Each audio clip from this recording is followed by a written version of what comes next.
From studying criminal justice with eyes on a law degree to jumping into the world of music, entertainment, and management, and now a husband and father, Charles Whitfield is all about pursuing what makes you feel fulfilled. But it didn't come without challenges and sacrifices along the way. This is Night Talks. Woo.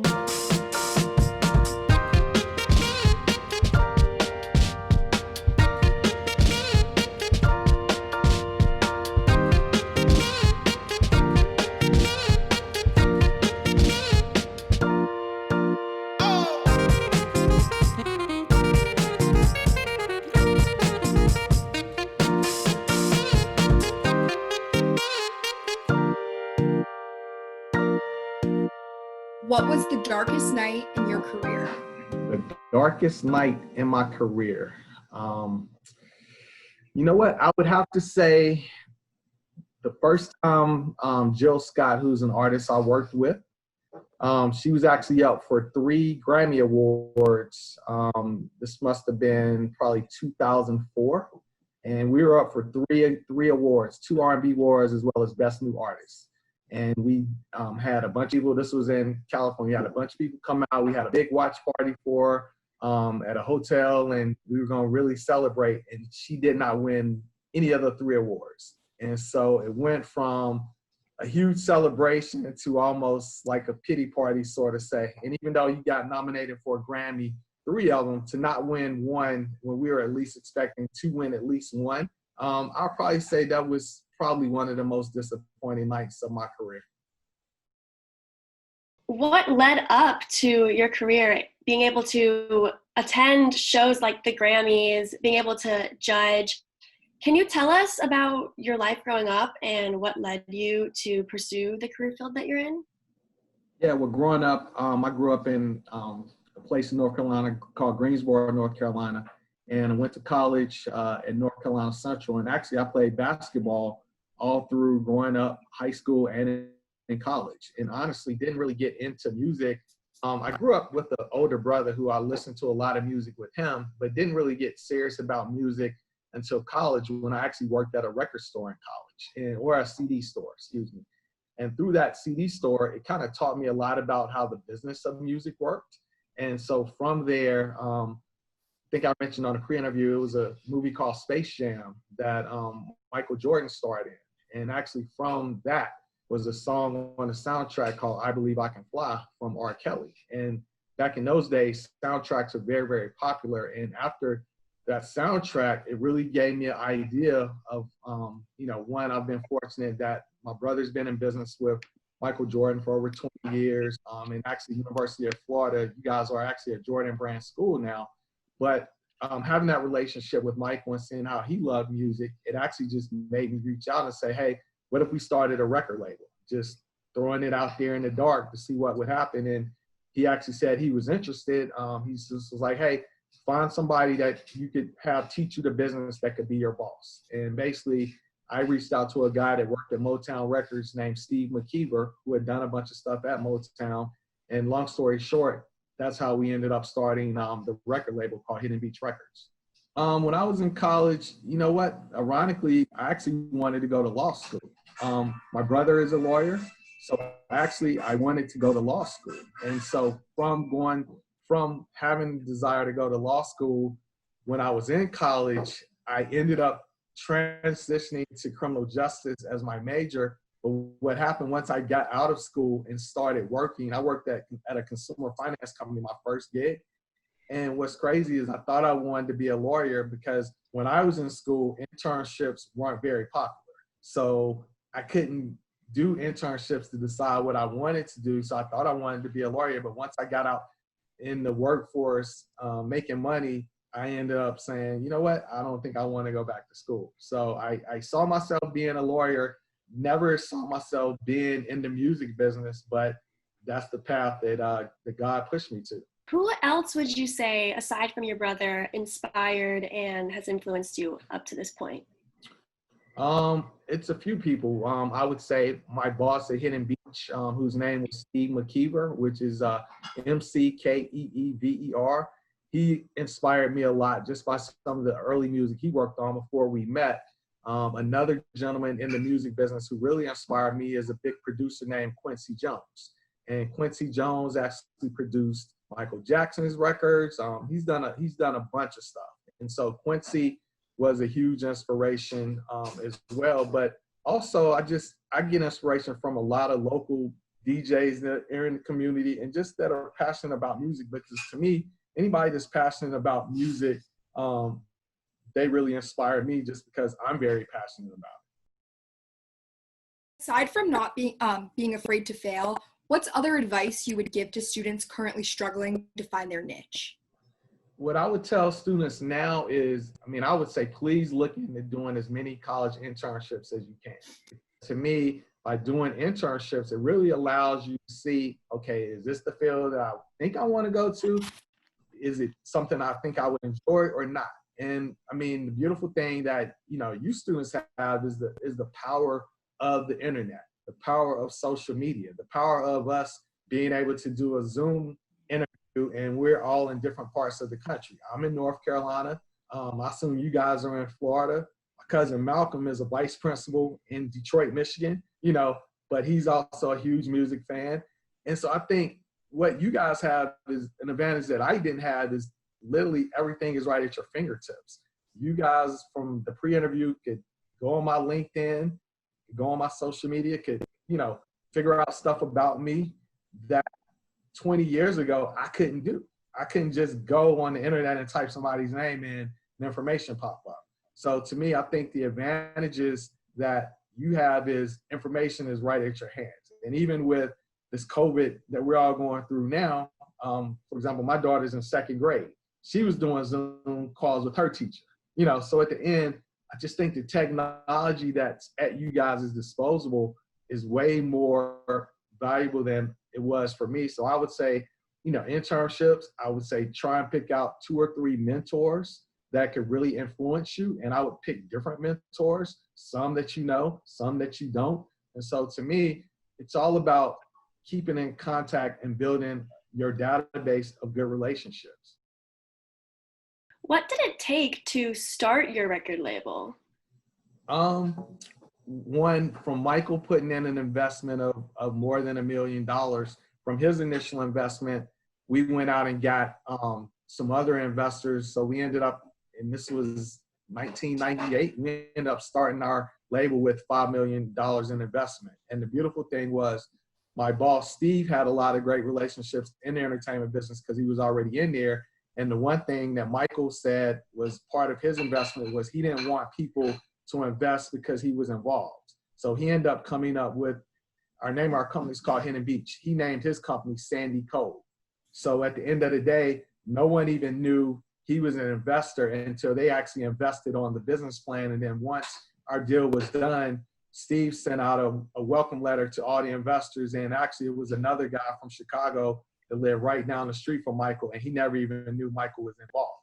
And so at the end, we wanted people to invest in the business plan of what we're trying to do, not because it was something that Michael Jordan was a part of. At Hidden Beach, how did you decide what styles of music you were going to produce and what kind of artists you were going to end up signing? Literally, Steve had started a jazz label at Motown called Mo Jazz. And so basically, that was pretty much a jazz label. And so our focus going in was we wanted to start a jazz and R&B label. And so that was our focus. And our first 3 artists fit that criteria. Our first artist, as I mentioned, was Grammy-winning artist Jill Scott. The other artist we signed was a saxophone player named Mike Phillips. And actually, Mike just did the national anthem for the NASCAR race yesterday. So he's still around, and Mike's played and toured with Stevie Wonder. He played with Prince. He toured with Michael Jackson, Jill Scott. And so he was our second artist. And our third artist was a jazz artist named Brenda Russell. So our focus was to sign R&B and jazz artists. And so coming out the gate, we knew those were the type of artists that we wanted to focus on. And that's what we focused on. You mentioned how that kind of career on the road did wear you down a little bit mentally. Would you still say that it was worth it? Absolutely, it was worth it, because if it wasn't for my career at Hidden Beach or helping start Hidden Beach, I wouldn't be doing what I'm doing now on radio. And the ironic thing is, one of our radio stations, I would say every day I hear some artist that I worked on either at Hidden Beach or whether it's with Anthony Hamilton or somebody else. So, and what you find in the music business is so many different people will start in one thing, but then they'll move to something else. But at the end of the day, it's still the same relationships. And so, like I said, if it wasn't for Hidden Beach, I wouldn't be able to do what I do now in radio. I wouldn't be able to do, continue to follow my dream and my passion, because music is music, entertainment is entertainment. And so, one, I'm blessed that I sit on, I'm a member of NARAS, which is the voting foundation for the Grammys. So I'm a voting Grammy member, which is one of a few in North Carolina. And so one, even by living in North Carolina now, I'm more of a known, because in LA, it's Grammy members everywhere. And in Charlotte, it's probably 10 of us. So, but because of the relationships I were able to make out in LA, it allowed me to come back to North Carolina, where I work in radio. I produce a jazz festival. So at the end of the day, I'm still very entrenched in music. And to me, that's a blessing, but none of that would have been possible if it wasn't for Hidden Beach. What other chances did you take to make your career succeed? I mean, the biggest chance I had was I wasn't afraid to fail. So having worked in consumer finance, I worked at that job for 5 years prior to us starting Hidden Beach. And that was basically a real 9-to-5 job. It was almost like it was a consumer loan company, but the equivalent is like a bank teller. And so, as I said in a pre-interview, I hadn't worked there since 1997, but I can remember my employee number being 4798. And the reason I can remember that is because I was like a robot. And every morning at 8:30, I logged into my computer. At 12:30, I had lunch. At 1:30, I signed back in. And at 5:30, I got off. And that was literally my day for 5 years. And so, one, it taught me discipline about business. So when I did get into the music business, it let me know how I needed to manage my time, because the music business or the entertainment business is not a 9-to-5. It's something that constantly evolves. And so your day could be 24 hours. Who knows what your day would be like? But because I had a foundation of what to look for in the music business, it helped me when it came to prioritizing my time and whatnot. What would you say was your biggest sacrifice? The biggest sacrifice was just leaving my family and moving to LA. Basically, when we started the label, I mean, I grew up in North Carolina. I went to college in North Carolina.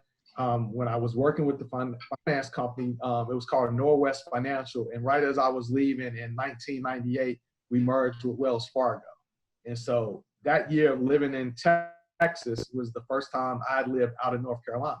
But from there to California, the biggest sacrifice was me leaving my family, because all I had ever known was North Carolina. And when I finally moved to LA, I was 2,000 miles away from home, where I couldn't just pick up on the weekends like in college and say, hey, I'm gonna go home and visit my family for the weekend. I couldn't do it because I was 2,000 miles away from home. So that was the biggest sacrifice I had to make, was just moving that far across country from my family. How did being Black affect the process of becoming a music executive? Very interesting question. And in the midst of what we're going through now, it definitely was some obstacles. Because you as an executive, you always got patterned into the Black music division, where a lot of the major labels had Black music divisions, which were pretty much the R&B, hip hop, and to some degree jazz. And so, one, unfair or not, my music genre tastes go from all over. I love rock. Pretty much the only thing I really don't love is country, but you guys may. But funny enough, we have a country that's good. But I feel you on that one. Yeah, but I love rock, and I love a lot of music. But as an executive in the music business, you always kind of got pigeonholed into, oh, okay, the Black music division, and not just a music division. And so you knew what the obstacles were. And to this day, and Malcolm could probably chime in with the yes, I'm 51 years old and I've experienced racism. And I've seen it subtly. I've seen it in my face. And when you see everything that's happening with Black Lives Matter now and with George Floyd and all this stuff, it was discrimination in the music business every day. But the thing is you know what it is and you chose to get into the business. But what I would say is 9 times out of 10, it's discrimination everywhere. And even when you look at what happened with NASCAR, with the driver end up saying it wasn't a noose, but it was a noose, however you want to look at it, it's 2020 and discrimination is still there. And so the running thing is one of the things I actually loved about coming down to University of Florida and visiting with you guys is actually seeing a lot of the diversity that was on the campus there in Gainesville. I obviously live in North Carolina, so I visit the University of North Carolina, Chapel Hill. I got friends and family that go there, been to Duke. And what I love about college is it's the diversity of the campus. And, I'm a Black man. Hey, I've been discriminated against. I've seen racism firsthand. Some of my colleagues to this day, when we talk about it now, they don't understand it because that's never applied to you guys. And not to say it should, but I've seen it. And what you do is don't let it break you down. And you also try and use it to make you stronger. And when I've got discriminated against in the music business, when I was first trying to get into the Grammys, it took me probably 3 years. And part of it was because the color of my skin. And I knew it, but at the time I couldn't really say nothing about it. It made me upset, but I persevered and I stayed focused until it ended up coming together for me. A moment ago, you mentioned that you're loyal almost to a fault, even. Mm-hmm. How has that shaped you? Just because sometimes I would overextend and do way more than I probably should. And quite honestly, once I got Olivia, it kind of made me step back a lot now and say no to certain things, where in the past I would just say yes to stuff just because. But, also realizing that my time is valuable and that you can't say yes to everything, because if you do, people will just continue to use you and let you do everything. And so, when I commit to do something, I commit to do it. And just like from, meeting Alex a couple years ago when I was down there and, I was actually supposed to come visit campus before everything hit with COVID. And even then she was like, okay, can we still do something with the Zoom? Can we still do this? And so if I'm committed to something, I'm committed to it. And, over the course of the years, what I've needed to do is scale back on some stuff so people aren't pulling on my time as much as they have in the past. So now I kind of limit certain things that I do so everyone isn't taking up too much of my time. I want to go back to the darkest night in your career. Okay. Knowing what you know now, what advice would you give yourself back then? Really only thing I could say is what we even said that night at the end of the night was like, if our darkest night in the music business was because we were nominated for 3 Grammys and didn't win one, then that's not too bad. And what we did, it made us work harder. And from that night, Jill now has won, I'm talking about Jill Scott, she's now won, I think 3 or 4 Grammys. And so we took a bitter night, but we were all with close friends and we all said, hey, don't forget how you feel this night. And once we win, don't forget what it feels like that night as well. And so what it showed is, music and entertainment, helps carry a lot of people through stuff. But at the end of the day, it's still entertainment. And to me, if we're like, hey, if this is the worst night, and that's just one that pops out, it could be something else. But if that was the worst night and we were celebrating being nominated for 3 Grammys, which just to get a nomination is an achievement, let alone 3. And so to this day, we looked at it as like, hey, don't forget this night, but let's remember the night when we win. And the night she did win, we had a celebration, and I remember all of us taking a toast saying, hey, remember how we felt that year when we lost. And the same humbleness you have when you lose, keep that same humbleness when you win. Don't act crazy. Be appreciative. Thank everybody who helped you get there, and get more. And that's what I'm trying to do in different forms of whatever I do in the business. And that's how I choose to lead my life.